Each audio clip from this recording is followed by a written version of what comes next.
जय जय श्रीमन्नारायण। मैं सीता श्रीनिवास।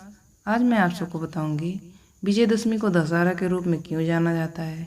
देवी दुर्गा ने इस तिथि को विजयदशमी क्यों बताया।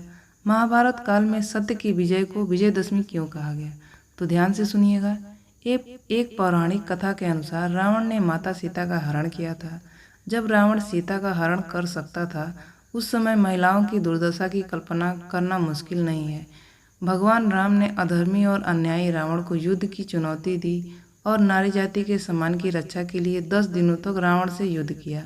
अश्विन मास की शुक्ल दशमी को भगवान राम ने माँ दुर्गा के दिव्य अस्त्र से उसका वध किया। रावण का अंत दशानन का अंत था। इस पर्व को असत्य पर न्याय और सत्य की विजय के उत्सव के रूप में मनाया गया। इस संग्राम में रावण पर राम की विजय हुई थी, इसलिए इसको विजयदशमी कहा गया। इस दिन दशानन रावण पराजित हुआ था, इसलिए इस दिन को आम भाषा में दशहरा भी कहा जाता है।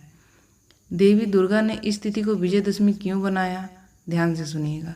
दुर्गा सप्तशती का मध्य चरित्र में देवी दुर्गा और महिषासुर वध की कथा है।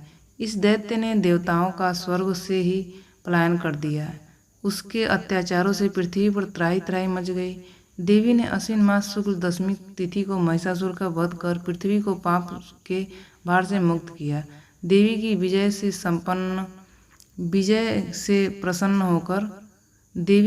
से प्रसन्न होकर देवताओं ने विजया देवी की पूजा की और इसी कारण इस तिथि को विजयदशमी कहा जाता है।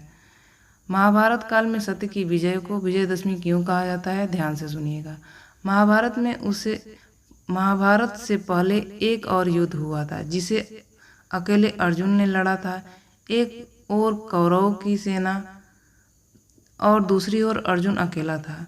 यह युद्ध इतिहास में विराट युद्ध के नाम से भी विख्यात है।